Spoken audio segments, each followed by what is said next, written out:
Осы кино жайлы айтсақ, сіз киноларды да дубляждайсыз, кино, толықметражды мультфильмдер, иә? Оның ерекшелігі неде? Жалпы ұлттық арнада көптеген бірнеше жылдар болды синхронды дубляждар жүріп жатыр. Оның ішінде балаларға арналған әсіресе мультфильмдер өте көп, білесіздер, Диснейдің жаңағы Голливудтың суреттері. ол синхронды дүние мүлде бөлек. Бұл жаңағы біз түрік телехикаясын дыбыстаймыз ғой, ондағында емес.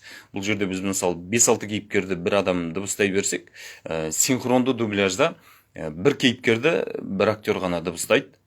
Және де телехикаяда біз тек сөйлемдерін ғана оқып отырсақ, басы мен аяғын жауып, жаңағы ауыз ашылғанда бірге бастап, бірге бітіріп отыру керек. Ал синхронда барлығын жасайсыз. Кейіпкер қандай жаңағы дыбыс шығарады, күлет, жылайды, ауырсынғанын, күрсінгенін, секірет, жүгірет, жаңағы деймін, барлығын жасайсыз. Барлығын дәл сол кейіпкер қалай жасап тұр, солай 100% өзі істеп тұрғандай көріп отырған көрермен сенетіндей жасау керек. Ал өздеріңіз де қосасыздар ма? Мысалға, мынау шетелде кейбір сөздерді қолданады, ал бізде оны қолданбай жатады. Бізде басқаша қолдану мүмкін. Мысалы, ойбай деген сөздер бар, сол сөздерді орнына ауыстырып қосып жіберетін кездеріңіз бола ма? Болады, егер келмей жатса. Әсіресе синхронда. Синхронда ауызба-ауыз түсу деген нәрсе өте мықты қадағаланады. Негізі бізде енді аудармашыларда көптеген жылдардан бері бізбен жұмыс істеп келе жатыр ғой. Редакторлар бар. Ол кісілерде өте жаңағы көп жылдар осында жұмыс атқарып келе жатқан кісілер. Тәжірибелі. Сондықтан ол кісілерден өтіп, сүзгіден өтіп келеді ғой бізге. Аудармашы аударады, одан кейін редактор қарайды деген сияқты.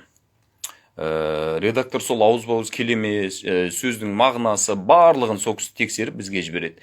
Егер сондай бір-екі ақау сондай шығып жатса, өзіміз түзеп жіберуге тырысамыз. Онда тұрған ештеңе жоқ. Жақсы, енді Мирас, жалпы осы қазір бізді тыңдап отырған тыңдаушыларымыздың арасында жастарға қандай кеңес бересіз? Жалпы дубляж актер болу үшін ең бірінші не керек, не істеу керек? Маған да көп жазады, жаңағы дубляж арнайы мамандығы бар ма, арнайы оқытыла ма деген сияқты. Арнайы дубляж актерін дайындайтын бізде Қазақстанда ондай оқу орны жоқ. Дубляж саласында жүрген біз барлығымыз жаңағы өздеріңіз білесіздер, өнер академиясын, өнер университетін бітірген театр және кино актерлары маманды. Ондағын оқыған актерлар барлығы. Сондықтан да дубляж ешқайда оқи алмайсыздар.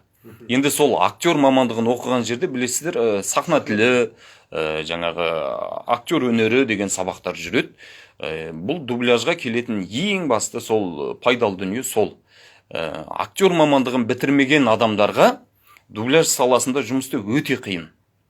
Өйткені оқыған кезде оның жаңағы мінез құлқын, эмоциясын, оның барлығын беру керек. Сіз монотонны жай оқып отырсаңыз, ол көрермен қабылдамайды, қызық емес қой. Және оны режиссерлар да басшылықта қабылдамайды. Көп адамдар келеді кастингке. Және де бір айта кететін жайт, дубляж саласы көріп отырған адамға өте оңай көрінуі мүмкін. Бізге келіп, терезенің ар жағынан тұрып, театрда істеп жүрген актерлардың өзі көпшілігі оңай екен ғой, қағаз қарап оқып отыра береді деген ойда болады да, сосын кіргеннен кейін ойбай бұл қолымнан келмейді екен, кешіріңіздер деп кеткен көп актерлар болған. Актер мамандығын оқыған адамдардың өзі. Сондықтан да міндетті түрде сол оқу орнында оқыған дұрыс. Сахна тілі деген тіл тазалығы білесіздер, сабақ, дауыс қою.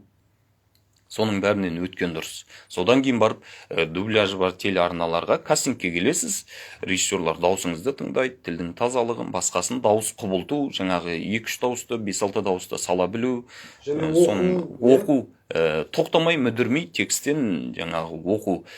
Одан бөлек жаңағы видеоны қарап үлгеріп отыруыңыз керек. Ауыз жыбырлап бастаған кезде бірге бастап, текстіңізді жаңылмай оқып, ананың аузына қарап, оның үстіне образын беріп, Ол тәжірибемен келеді. Тәжірибемен келетін нәрсе. Бәрін бір уақытта соның бәрін жұмыс істеп отыру керек.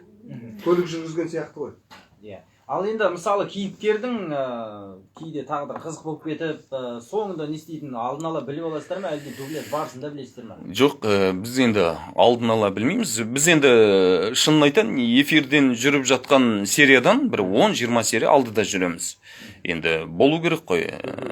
Ауырып қалатын неше түрлі жағдайлар болады. Ал жаңағы телехикаяның соңына дейін көріп алу деген нәрсе болмайды бізде. Сол бір 10-20 серия. Соны көресіздер. Иә, бізде алдымызда сол телехикая аударып жатқан кезде қосылып тұрады. Соны аударып отырамыз. Иә, бізге енді қоңырау шалған тыңдаушыларымыз бар екен. Біз тілдесейік, иә? Алло. Қайырлы таң. Уағалейкум ассалам.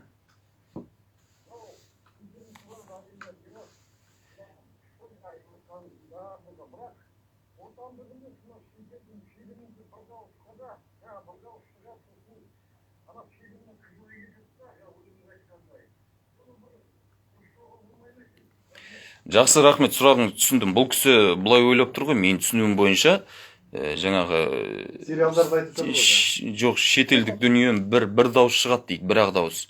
Енді ондай бізде жоқ қой. Жоқ, Баяғыда біздің бала кезде көретін бір дауыс аударушы еді ғой, қызда да, еркекте де монотонно бір адам оқып отыр. Иә. Сондай деп түсініп отыр ма? Жоқ, қазір мысалға мынандай ғой. Жаңа өзіңіз айтып отқандай, сериалдарда бір адам бірнеше образды салады, иә?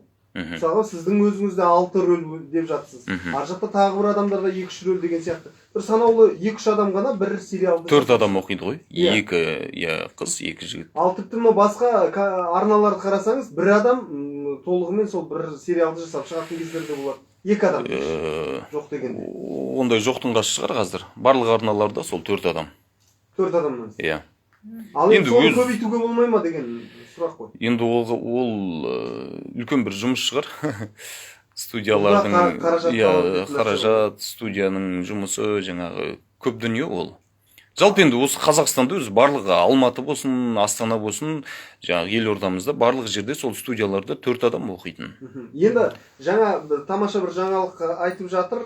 Алдағы уақытта барлық шетелдік фильмдер қазақша дубляждануы керек деген заң шығады деп жатыр. Бұл заң шықса, сіздердің жұмыстарыңыз екесе көбейейін деп тұр ғой, иә? Солай ма? Көбейер шығар әрине. Өзі дубляж саласында жүрген санаулы адам ғой Қазақстанда. Біз соны игере аламыз ба қазір? Игеретін шығар, игеріп те жатыр ғой, жетеді. Театрда істеп жүрген актерлер де бар. Арай медиа группта осыған дейін де талай дүниелер, балаларға арналған болсын, жаңағы ересектерге арналғанда фильмдер дубляж жасалды. Оны жаңағы кинотеатрлардан көрсетті, білесіздер. Мен де бірнешеуіне қатысқам. Сондықтан да осыған дейін де жасалып келе жатқан дүние, бірақ енді 100% енді қолға алайын деп жатыр ғой. Көбейсе актерлеріміз, техникамыз жеткілікті ме деген? Қазақ тіліне дегенде құрмет әрине жеткілікті, жетеді. Ондай студиялар бар, актерлер де бар жұмыс жасап жатыр. Тағы бір тыңдарманымыз желдеген. Қайырлы таң. Уағалейкум ассалам. Рахмет. Бәрекелді.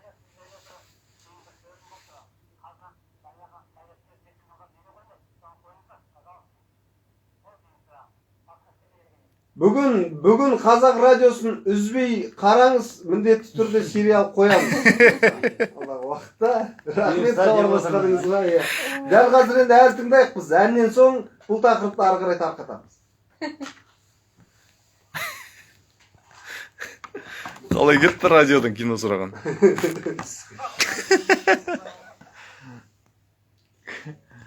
Брат, бір кино қойып жіберіңіз кешке. Диагнозыңыз қандай деу керек? Пожалуйста, деймін. Пожалуйста, деймін. Қайырлы таң. Қандай адамдар жұмыстың туралы? Жұмыстарыңыз қиын екен.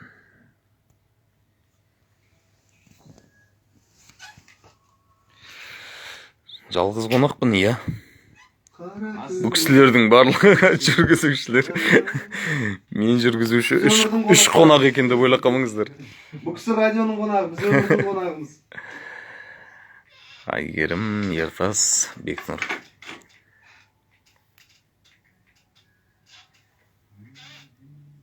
Жүректе.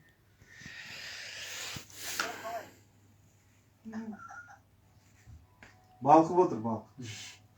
Еріп. Әсел әпке қалайсыз? Ренжіп жүрсіз маған? Саламатсыз ба? Иә. Не үшін? Бойдым қатып қалды. Пожалуйста, қойып беремін. Егер ренжісе содан бастаса. Не үшін ренжіп жүргенін сұраңызшы. Кешке дейін күтіңіз дейсің ба? Мәселе әпке? Ана кісі күтіп жүрмесін. Енді кірген адам амандасу керек қой ренжімесе. Конечно, қазақтың дәстүрі бар емес пе сонда? Қолыңызды кеудеңізге қойып амандаспайсыз ба қазақ сияқты? Екінші кірмейді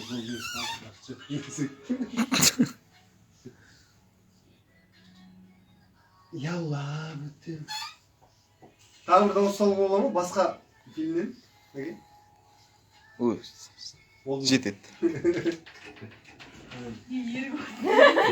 Амансың ба қара? Естілмейді ғой саған амандасқан önde. Жетпейсіз ба?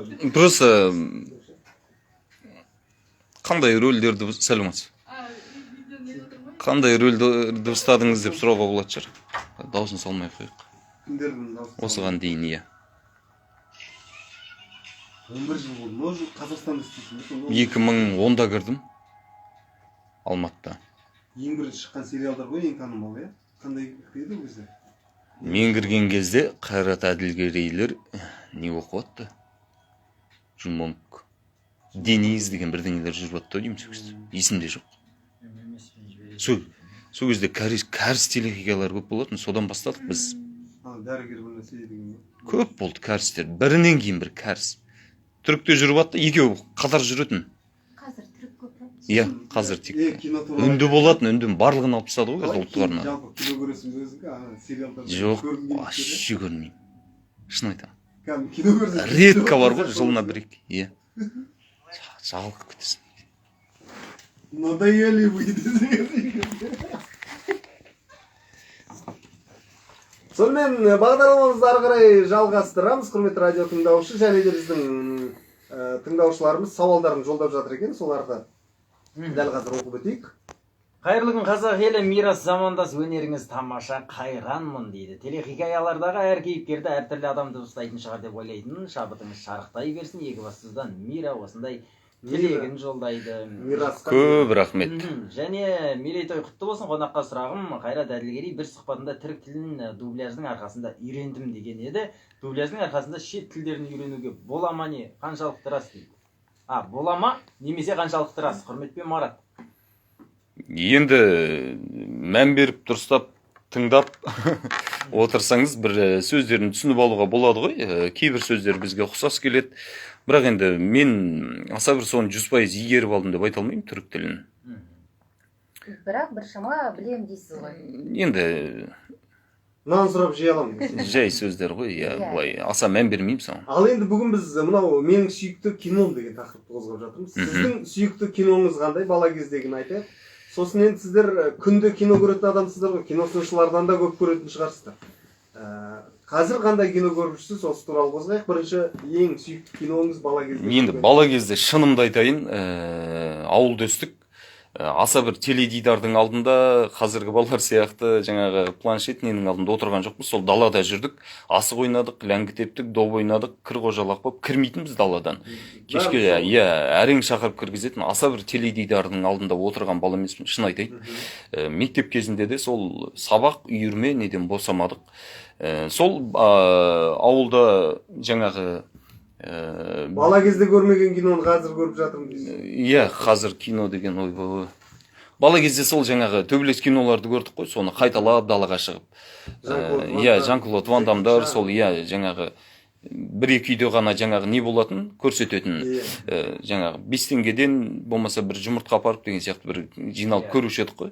Сондай кезден өттік. Сіз дубляждаған киноларды, сериалдарды жақындарыңыз сұрайтын шығар, алдағы Иә. фильмдерде сериалдарда не болады Әсіресе жаңағы достарымның жұбайлары деген сияқты, достарымның мамалары деген сияқты бір үйге мысалы қонаққа барсаңыз отырыста мамасы қасыңа келіп алып әлгі не болады балам деп. Сондай көп болады. Жаңағы туысқандармен сөйлесіп қалсаң да қызық қой ол кісілер. Әсіресе ауылдағы жерлерге. Сосын мен айтамын, енді оны айтып қойсам барлығы қызық емес қой сіздерге. Айтпай-ақ қояйын, көріңіздер де. Көріп сол, лучшысы көріп біздің жаңағы рейтингті көтеріңіздер де. Ал енді қазір киноны әдейілеп өзіңіз отырып көресіз бе, әлде бұл жаңағы күнде жұмыс ретінде қарап қалғаннан кейін бір көре алмайтын жағдайға жетесіздер ме? Жоқ, енді арнайы жаңағы кино көрмеймін, бірақ істеп отырған жұмысымды енді оны жаңағы жіті бақылап отыруға тура келеді. Көріп отыруға, қарап отыруға тура келеді ғой, енді өзің оқып отырған дүниені. Күні бойы кино көріп шыққаннан кейін кино көруге де бір зауқыңыз соқпайтын шығар. Кино қараймын деп айта алмаймын, кино қарамаймын. Жалпы теледидарда үйге барғаннан кейін қарағым келмейді, өйткені күні бойы таңнан кешке дейін күнде қайталанатын сол теледидардың алдында сол кино қарап отырасыз. Сол үшін радио тыңдаймыз. Радио тыңдайын жарайды. Ал енді осы дыбыстаған кейіпкерлердің арасында кейбіреуінің бір ұнайтын мінезін, қасиетін өзіңіздің бойға алатын кездер бола ма? Болды. Әртүрлі кейіпкерлерді дыбыстайсыз. Мысалы, жақында ғана осы қателеспесем Құрбан айттың кезінде ме Ахмет Яссауи телехикаясы жүрді. Білетін шығарсыздар, көрген шығарсыздар. Ахмет Яссауиді дыбыстадым. Өте бір өнеге алатын сондай дүние болды. Жаңағы түрік ағайындарымыз түсірген.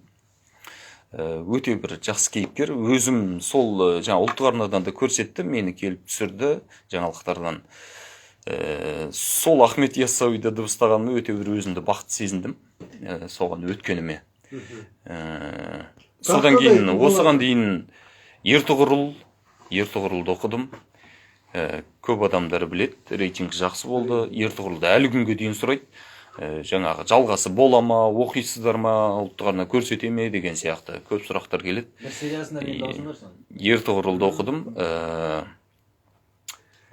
Бозторғай деген телехикая болды ғой, түріктің. Ура Гүлшевит. Соны көп сұрайды. 5-6 кейіпкердің дауысын дыбыстаймыз деп айтып жатырсыз ғой. Қиындықтар болды ма сіздің даусыңызға мүлдем келмейтін, сіздің табиғатыңызға сай келмейтін? Ол жерде табиғатқа қарап отыратын мүмкіндік болмайды бізде. Өйткені мысалы 6 кейіпкеріңіз бірдей табиғатыңызға келе бермейді ғой. Режиссер бөліп береді, соны оқимыз, табиғатын керісінше ашуға тырысасыз. Өйткені енді сіз не үшін әртіс мамандығын оқыдыңыз? Театрда істесеңіз мына рөлді мен ойнай алмаймын деп отырмайсыз ғой. Жалпы көшеде ауылға барғанда бір танитын кездер болады ма даусыңыздан?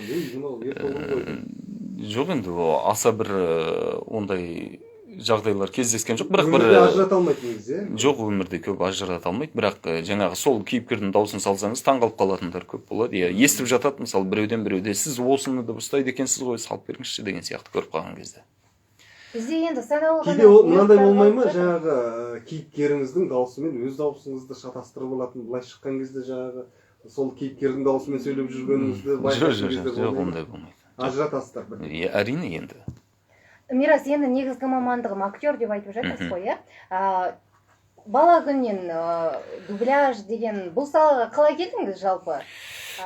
Бала күннен дубляж деген саланы шыны керек мектепте оқып жүргенде армандап ондай болған емес. Өнерге жақын болдым. Үйірмелерге қатыстым мектепте бала кезден бері.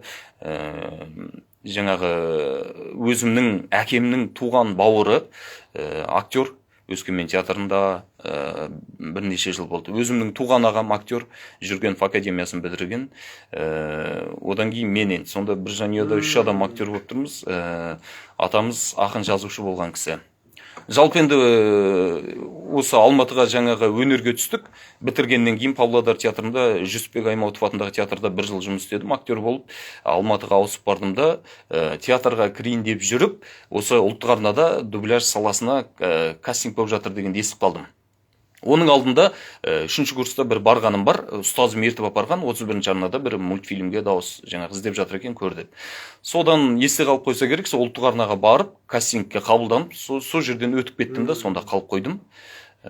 Содан бері Сол осындамыз. кастингтің арқасында талай Иә, қазақ Аллаға шүкір. көрермендері тамаша сериал. Сол кезде қабылдаған режиссер Тоқтарбек Қамшыбай ағама өте алғысым шексіз. Қазір жемісін жеп жатыр. Енді мында тыңдаушылардан не сұрақ келіп жатыр. Тыңдаушылардан соң мен бірінші сұрақ алайыншы. Осы енді фильм аяқталғаннан кейін, сериал біткеннен кейін титрдің соңында барып сіздердің есімдеріңіз шығады ғой. Енді осы кезде, бұл кезде көрермен сәйкесінше немесе каналды өшіреді, немесе ауыстырып кетіп қалады. Енді сол үшін де танымал болмай қалып жататын кездер бар. Енді сіздердің танып, біліп, бағаларыңызды көтеру үшін қандай жұмыстар жасау керек деп ойлайсыз? Осылай сіздер сияқты шақырып тұру керек қой. Енді дұрыс айтасыз. Соңында және де бізде әр серияның соңында бізде аты жөнімізді айтуға рұқсат жоқ. Тек 150 серия ма мысалы, сол 150 серия біткен кезде соңғы серияда барып аты жөніміз шығады. Негізі әр сериядан кейін де айтып отырса артық емес сияқты. Шақырып тұрамыз әр сериядан кейін. Енді бағдарламалар өздеріңіз сияқты радио, жаңағы ана күні ғана бір журналдан сұхбат алды, Таңшолпан сияқты өздеріңіз сияқты шақырып тұрады. Қызығушылық артып Рахмет. жатыр Мирас, қоғамда. енді бізде көп санаулы рахмет. ғана минуттар қалды. 100 жылдық деп айтып жатырмыз қазақ радиосының, иә. Бір кейіпкердің даусымен қысқа ғана құттықтау болса, иә, радиоға деген. Қай, Ертұғырыл деп Бір айтып үлкен жатыр. кісінің дауысымен болған дұрыс қой. Үлкен кісінің бе, Байрамның ба? Иә. Ал жақсы. Бүгінгі бағдарламаға шақырғандарыңызға көп рахмет айтам. Айналайындар. 100 жылдықтарыңыз құтты болсын. 1000 жылдықтарыңызды тойлаңыздар. Жұмыстарыңызға табыс тілейміз. Еліміз аман, жұртымыз тыныш болсын. Байқап жүріңдер. Рахмет Байрам аға. Ал сонымен Ертұғырдың жалғасы бола ма деп сұраңыздар, өтініш деп. Оны енді мен жауап бере алмаймын. Иә. Бізге әкеліп оқыңдар десе, біз әрдайым дайынбыз. Қуана-қуана. Жалғасын түсірсе, біз дубляждауға. Әрине. Тамаша. Иә, құрметті радио тыңдаушы, бүгін біз кино саласын толығымен талқыладық, дубляжды да ақтарып көрдік. Осындай тамаша дарынды Мирас атты бүгінгі қонағымыз өздеріңіздің көңілдеріңізден шығып жатыр деген ойдамыз. Қазақ киносын көріп жүріңіздер, Қазақстан телеарнасын бақылаңыздар. Ұлттың жариясы қазақ радиосы шаңырақта қосылы болсын. Ертеңге дейін көңілге керемет болғай. Ал бүгін бізде қонақта болған Қазақстан телеарнасы дубляж бөлімінің актері Мирас Жақып, алтын уақытыңызды бөліп келгеніңізге рахмет. Қайырлы таң, қазақ елі бағдарламасы осымен тәмам. Сіздерге қызмет көрсеткен Ертас Жақыпбай, Бек Нұрмағанбет және де Әйгерім Оралбекқызы, Бақытжан Төлеуғазы мырза әсем әндер легін ұсынды. Ертең дәл осы уақытта қазақ радиосында қайта тілдескенше достар. Ой, рахмет. Әдем бол. Ой, рахмет, мәке. Бірнеше адам қандай үлкен кісі шығар деп жүрсем дейді. Жоқ, үлкен кісі емеспін, Байрам. Мен жап-жас жігітпін. Үлкен кісі негізі. Байрам мырза. Сау болыңыз, рахмет, көп рахмет. Күндеріңіз сәтті өтсін. Қазақ радиосына көп рахмет айтамыз, аман болайық. Сау болыңыз, рахмет. Күшті болды, әке. Иә, рахмет. Сендерге рахмет. Аншық тұрды. Шақырсаңыздар, тек тұрамыз десең. Иә, қазір 10-да запись. Сол кеше Бекадан сұрағам ғой, неше келін созылады. 10-да запись.